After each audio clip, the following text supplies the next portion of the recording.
어, 어머니 홀로 삭바느질로 10남매를 키우던 그 집이 있었습니다. 그 집에 9째로 태어난 청년이 있었죠. 그리고 이 청년은요, 열심히 공부를 해서 의사가 되었습니다. 너무나 기뻤던 청년은 너무나 이 청년의 그 식구들은 너무 기뻤죠. 그리고 이제 그 식구들은요, 다 기뻐하면서 어떻게 생각했냐면, 이제는 이 청년이 병원에 취직해서요, 의사로서 멋진 삶을 살기를 이렇게 생각을 하고 바랬습니다. 그러나 이 청년은요, 신부가 되었습니다. 홀로 아프리카 남수단으로 떠났습니다. 남수단에서 아이들의 학교 선생님으로, 의사 선생님으로, 신부님으로 살던 이 청년은요, 열악한 그 환경 속에서 얻은 암으로 인해서요, 48이라는 짧은 나이로 이 땅에서의 여행을 마칩니다. 그러니까 한 번쯤 아마 들어보셨을 텐데, 고 이태석 신부님의 이야기입니다. 그러면 이 신부님이 세상을 떠나신 뒤에 그 남겨진 남수단의 아이들은 어떻게 되었을까? 얼마 전에요, 남수단 사람 2명이 우리나라에서 외과 전문의가 됐다라는 기사가 났어요. 바로 이태석 신부님의 제자들인 겁니다. 이들은요, 10년 전쯤에 한국에 들어와서요, 신부님의 모교에 입학을 했고 공부한 뒤에 의사가 되었다고 합니다. 신부님의 제자들은요, 한국 병원에서요, 더 다양한 수술을 이제 공부를 하고 나서 정말 간단한 수술도 의사가 없어가지고 죽어가는 남수단 사람들에게 돌아가서 신부님의 정신을 이어가고 싶다라고 이렇게 이야기를 전했습니다. 우리가 이런 이야기를 들어보면 한 알의 밀알이 땅에 떨어져서 많은 열매를 맺는다, 이 말씀이 어떤 말씀인지 조금이나마 좀 알 수 있을 것 같습니다. 복음이 도대체 무엇이기에, 그 복음이 도대체 무엇이기에 누군가 기꺼이 한 알의 밀알이 되게 만드는 걸까? 사실은 아무리 좋은 걸 얻는다고 해도요, 우리가 뭐 생명이 없으면 별 의미가 없는 거죠. 그런데 복음은요, 참 놀랍게도요, 누군가에게 그 생명조차도 버리게 하는 힘이 있다는 거예요. 사도행전 8장에는요, 교회가 세워지고 가장 먼저 한 알의 밀알이 된 스데반의 이야기가 나옵니다. 유대인들은요, 복음의 씨를 말리기 위해서 스데반을 죽입니다. 그리고 예수 믿는 사람들 박해해요. 아주 이 복음의 씨를 말려버려야겠다 이렇게 생각을 한 거죠. 그러니까 이제 밀알이 죽었어요. 스데반이라는 사람이 죽었습니다. 그러면 이제 더 이상 복음이 싹이 나지 않을 거라고 생각을 한 거예요. 자, 그런데요, 이 유대인들의 기대와는 완전히 다르게 상황이 전개가 됐습니다. 유대인 그리고 유대 땅이라는 것을 넘어서서요, 더 멀리 복음이 전해지기 시작했습니다. 스데반을 죽이고 복음의 싹을 잘랐다고 생각했는데 복음은 더 멀리 막 전파되는 거죠. 그 복음이 더 멀리 더 많은 사람을 넘어서 전달된 그 사례가 오늘 우리가 읽은 본문입니다. 7 집사 중에 한 명이었던 빌립이요, 광야에서요, 에티오피아의 한 내시를 만나게 됩니다. 근데 이 내시가요, 이때 말씀을 읽고 있었어요. 이사야서의 말씀을 읽고 있었는데 그 말씀의 부분이 여기입니다. 이사야서 53장 7절에서 8절인데요. 우리 같이 한번 읽어보도록 하겠습니다. 네, 우리 같이 읽겠습니다. 시작. 그가 곤욕을 당하여 괴로울 때에도 그의 입을 열지 아니하였으며 마치 도수장으로 끌려가는 어린 양과 털 깎는 자 앞에서 잠잠한 양같이 그의 입을 열지 아니하였도다. 그는 곤욕과 신문을 당하고 끌려갔으나 그 세대 중에 누가 생각하기를 그가 살아있는 자들의 땅에서 끊어짐은 마땅히 형벌받을 내 백성의 허물 때문이라 하였으리요. 아멘. 이사야에서 말하는 이 도살장으로 끌려가는 양과 같은 자가 누구일까? 우리는요, 예수 그리스도인 거 압니다. 어떻게 알고 있습니까? 그동안 교회 다니면서요, 많은 설교를 통해서 접했고 또 많이 배웠습니다. 그래서요, 우리는 이 말씀이 예수 그리스도를 가리킨다는 것을요, 너무 잘 알고 있죠. 그런데 에티오피아의 내시는요, 당시 이 말씀을, 지금 읽고 있는 이 말씀을 이해합니까? 라는 빌립의 질문에 뭐라고 얘기하냐면, 가르쳐주는 사람이 없어서 이해할 수가 없습니다 라고 얘기를 하는 거예요. 오늘 본문을 보면 27절을 보면 이 내시는요, 예루살렘에서 예배를 드리고 자신의 나라로 돌아가는 길이었어요. 자, 그러면 이 사람이 예루살렘에 가서 예배를 드리긴 드렸는데 그리고 나서 자신의 땅으로 돌아가고 있는데 이 말씀을 이해하지 못한다. 이 말씀을 읽으면서 예수 그리스도라는 걸 떠올리지 못한다. 이 사람은 유대교를 믿고 있었구나. 우리가 이렇게 생각할 수 있죠. 유대교를 믿으면 예수 그리스도를 떠올리지 못했을 수 있겠다. 그런데 한편으로 생각을 해보면요, 에티오피아에서 예루살렘까지 예배를 하러 왔으면 믿음이 굉장히 좋은 사람인 거예요. 그럼 이 믿음이 참 좋은, 적어도 유대교에서 믿음이 좋았던 이 사람이 어떤 정도는 이 말씀을 읽고 떠올릴 수 있어야 하냐면 유대교의 해석은 떠올릴 수 있어야죠. 적어도 이사야서 이 말씀에 대한 유대교적인 해석은 알고 있을 만도 한 거죠. 그런데 내시는요, 뭐라고 얘기하냐면 나를 지도해 주는 사람이 없어서 나는 모릅니다. 이해를 하지 못합니다. 그럼 가만히 좀 생각을 해봐야 돼요. 이 내시는 왜 이 말씀에 대해서 가르침을 못 받았을까? 유대인들에게는요, 세상에 두 종류의 사람이 있다라고 제가 말씀을 드린 적이 있어요. 한 종류의 사람은 유대인이죠. 그리고 유대인들의 표현을 따르자면 다른 한 종류의 사람은 개만도 못한 이방인인 거예요. 그러니까 한편으로 보면요, 이 내시는요, 이방인인 거예요. 유대인들에게요, 이 내시는 이방인이었어요. 그러니까 이 내시가 말씀을 가르침을 받지 못할 핸디캡을 하나 갖고 있는 거예요. 네, 이방인이라는. 그리고요, 또 다른 핸디캡이 이 사람한테 있어요. 자, 우리 신명기 23장 1절 한번 보겠습니다. 같이 읽겠습니다. 시작. 고안이 상한 자나 음경이 잘린 자는 여호와의 총회에 들어오지 못하리라. 아멘. 유대인들은요, 고안이 상한 자는요, 이스라엘 사회에 껴주지를 않았어요. 유대인들은 고자된 자를요, 아주 그들의 사회에서요, 껴주지를 않았습니다. 그러니까 이 사람을 가만히 보니까요, 내신이잖아요. 그러니까 이방인인데다가 고자예요. 그러니까 유대인들이 거부할 만한 조건을 콤보로 갖춘 사람이죠. 그래서 저 먼 땅에서부터 예루살렘에 올라와서 예배를 드리고 말씀을 배우고자 했어도요, 유대인들에게는요, 얄짤없었던 거예요. 유대인들은 아주 거부하는 거죠. 가르치지 않았던 거예요. 그러니까 가만히 보면 유대인들은 그런 말씀의 기록대로 한 거잖아요. 그 말씀의 기록대로 했으니까 괜찮은 것일까? 사실은요, 유대인들이 이렇게 핑계댈 수가 없습니다. 왜냐하면 이사야에서의 또 다른 이런 기록이 있어요. 이사야서 56장 4절로 7절입니다. 우리 같이 읽겠습니다. 시작. 비록 고자라 하더라도 나의 안식일을 지키고 나를 기쁘게 하는 일을 하고 나의 언약을 철저히 지키면 그들의 이름이 나의 성전과 나의 성벽 안에서 영원히 기억되도록 하겠다. 안식일을 지켜 더럽히지 않고 나의 언약을 철저히 지키는 이방 사람들은 내가 그들을 나의 거룩한 산으로 인도하여 기도하는 내 집에서 기쁨을 누리게 하겠다. 아멘. 하나님께서는 이사야에서 이렇게 기록하시는 거예요. 메시아가 오고 나면 복음이 전파될 때 이제 고자도 이방인도 하나님을 예배하는 일이 일어나게 될 것이다. 이사야에서 분명히 이렇게 또 기록을 하고 있어요. 그러니까 유대인들은요, 그럼에도 불구하고 지금 이 내시를 보고도 이 말씀을 떠올리질 못했던 거예요. 저 에티오피아의 내시가 와서 예배하고 있는데 그 사람을 보고도 이 말씀 못 떠올린 거죠. 어쩌면 떠올리고 싶은 것 자체가 쉽지 않았을 거예요. 떠올리고 싶지 않았을 거예요. 왜 그렇습니까? 이미 유대인들은요, 예수 믿는 사람들이 너무 많이 늘어나가지고 이 골머리를 앓고 있었어요. 아주 골치 아팠어요. 예수가 그토록 기다리던 메시아라는 이 메시지가요, 이 복음이 사방으로 퍼져나기 시작했습니다. 그러니까 유대인들은 막 어떻게든지 이 복음의 씨를 말려버리고 이 씨를 꺾어버리고자 막 스테반까지 박해하고 죽이기까지 했는데, 그런데 이 복음은요, 더 멀리 전파되는 거예요. 복음이 잠잠해지기는커녕 예수 믿는 사람이 더 많아지는 거죠. 심지어 이방인 내시까지 지금 예루살렘 성전에 와서 예배하는 일이 벌어지는 거예요. 메시아가 오면 일어난다라는 그 일이 자신들 눈앞에서 막 벌어지고 있는 거예요. 그 상황에서요, 이 유대인들이 이 에티오피아의 내시에게 말씀을 가르쳤다? 그러면요, 예수가 곧 메시아라는 것을 인정하는 꼴이죠. 그러니까 유대인들은요, 결코 그렇게 할 수 없었습니다. 결코 그렇게 할 수 없었어요.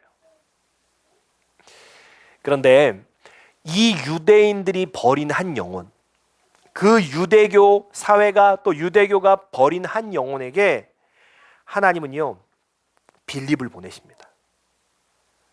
그들이 버린 한 영혼에게요, 하나님은 빌립을 보내세요.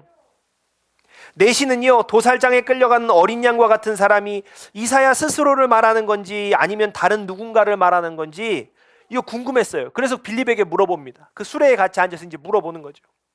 빌립은요, 이것이 예수를 말하는 것이냐, 이것이 예수를 말하는 것이다. 그러면서 이제 복음을 전하기 시작하는 거죠.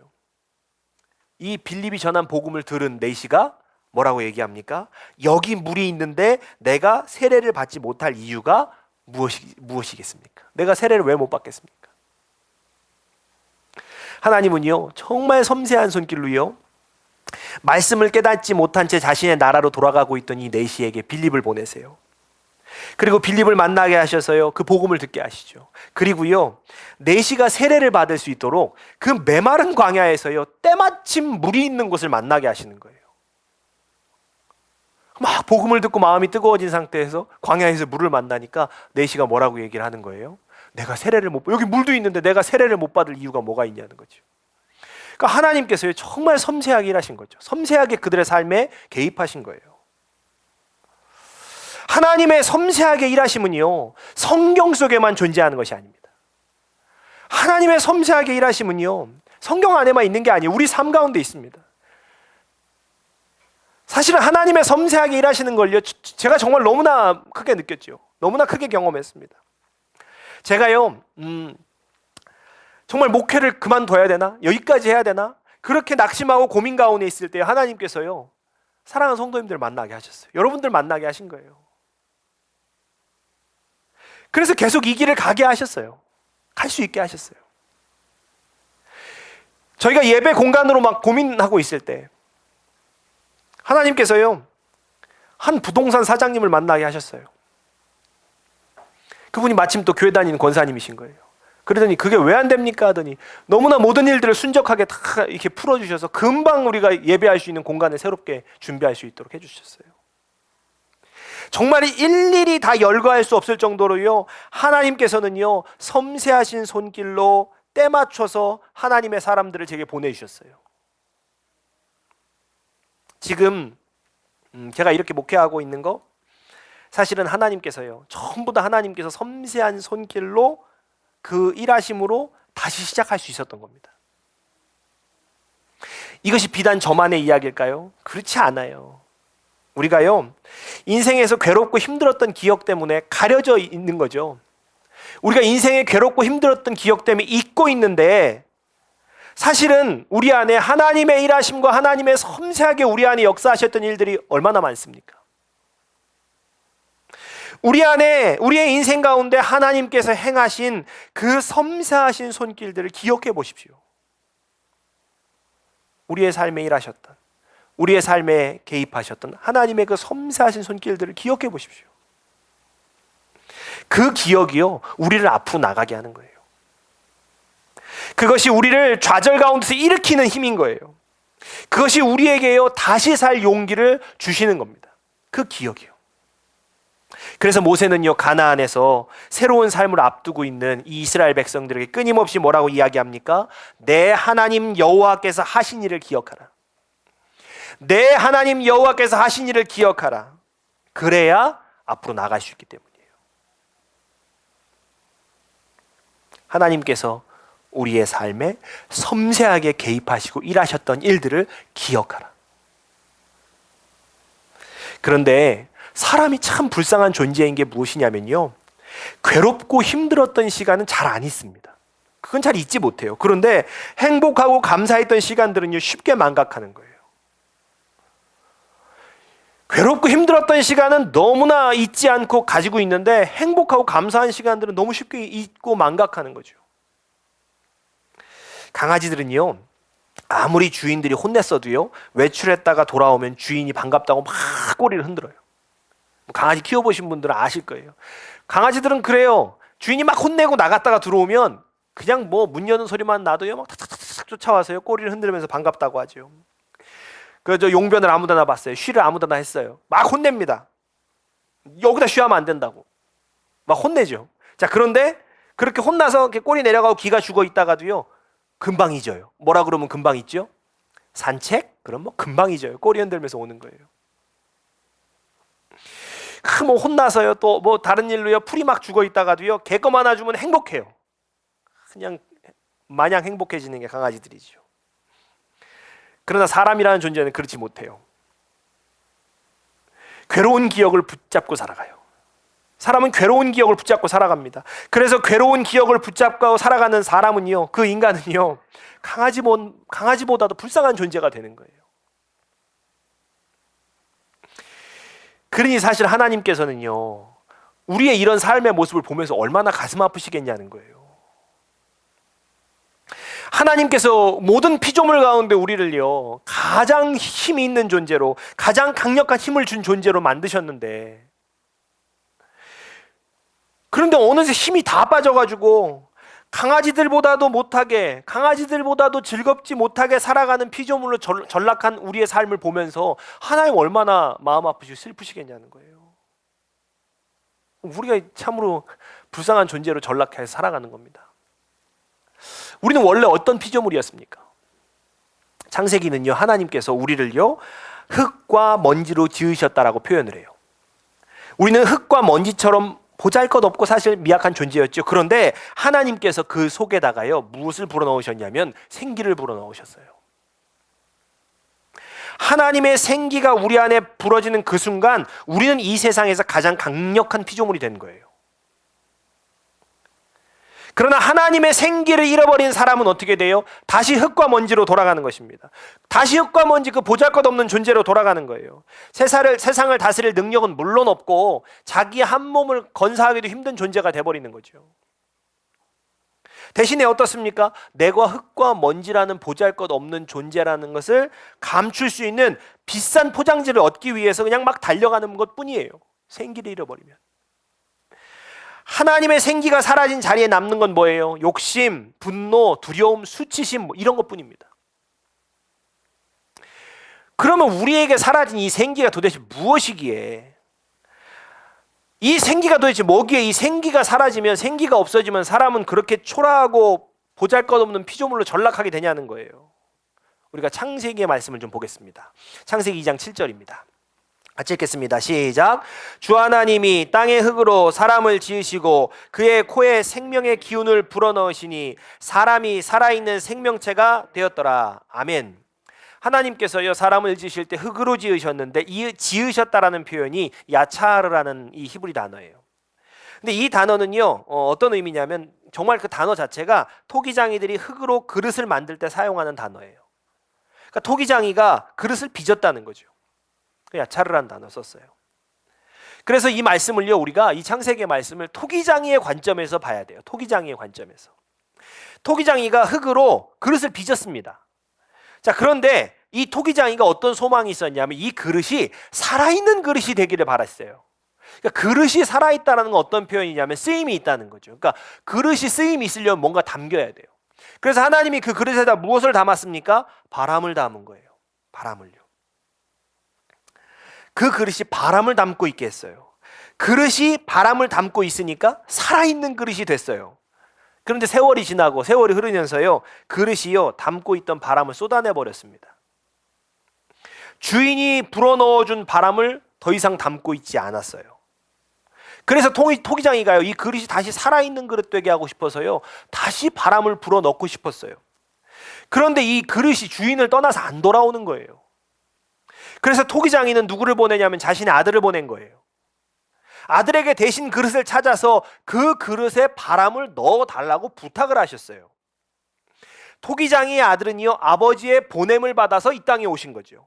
그리고 그 잃어버린 그릇을 찾았습니다. 그리고 이렇게 말씀하시는 거예요. 요한복음 20장 21절로 22절입니다. 우리 같이 보겠습니다. 시작. 예수께서 다시 그들에게 말씀하셨다. 너희에게 평화가 있기를 빈다. 아버지께서 나를 보내신 것 같이 나도 너희를 보낸다. 이렇게 말씀하신 다음에 그들에게 숨을 불어넣으시고 말씀하셨다. 성령을 받아라. 아멘. 하나님께서 불어넣어주신 바람이 무엇이었습니까? 우리가 잃어버린 생기가 무엇이었습니까? 성령이라는 거예요. 성령. 성령을 잃어버린 그릇은 죽은 그릇입니다. 더 이상 살아있는 피조물이 아닌 것입니다. 이 시대의 수많은 사람들이요, 성령을 잃어버리고 다시 보잘것없는 먼지와 흙이 된 것입니다. 내가 먼지인 것을 들키지 않으려고요. 내가 흙인 것을 들키지 않으려고 우리가 아무리 그거 감추려고 해도요. 내 안에 성령이 계시지 않으면요. 나는 무엇을 해도 죽은 흙덩이에 불과하지 않습니다. 우리가 아무리 내가 흙먼지인 것을 이걸 감추려고 아무리 어떤 포장지를 두른들 우리 안에 성령이 계시지 않으면요. 우리 그냥 죽은 흙먼지에 불과하다는 거예요. 그럼 양분이 하나도 없는 흙을요. 그 흙먼지를요. 누가 귀하게 여기겠습니까? 아무도 귀하게 여기지 않는 거예요. 왜 서로가 서로를 귀하게 여기지 않고요. 시기하고 미워할까요? 하루가 멀다 하고 쏟아지는 뉴스들을 보십시오. 야, 이게 과연 사람이 할 짓인가? 이게 진짜 사람이 하는 짓이 맞는가라는 뉴스들이 막 쏟아지죠. 왜 이런 일이 일어납니까? 더 이상 사람이 아니기 때문이에요. 성령을 잃어버리고 흙덩이가 됐기 때문이에요. 우리가 살아있는 사람을 발로 어떻게 찹니까?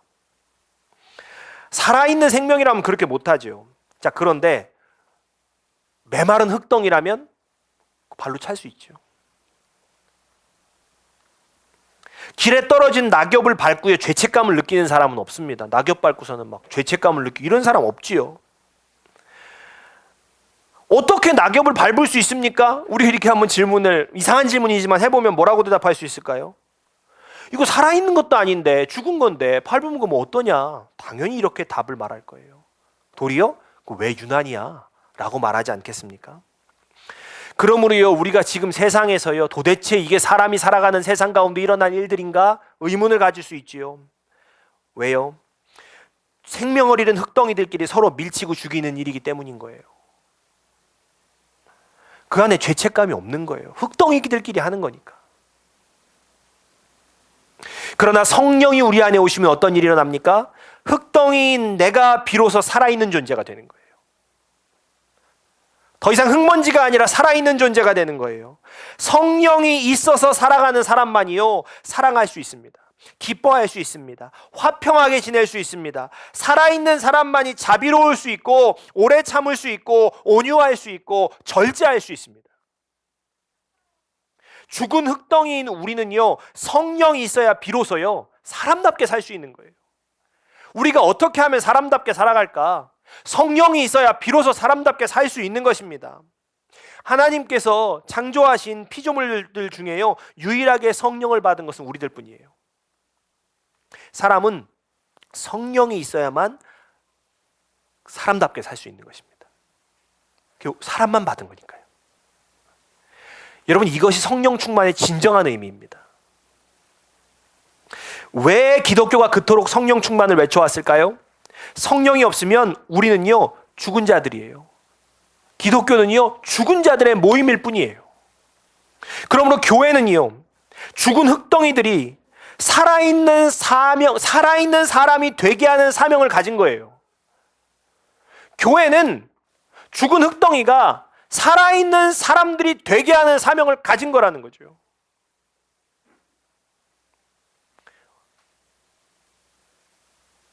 우리는 사람답게 살고 싶어서 모였습니다. 우리는 사랑하고 기뻐하고 화평하게 살고 싶어서, 자비롭고 오래 참고 온유하고 싶어서, 사람답게 살고 싶어서 모였습니다. 그러기 위해서는요 우리 안에 무엇이 있어야 됩니까? 성령이 계셔야 된다는 거예요.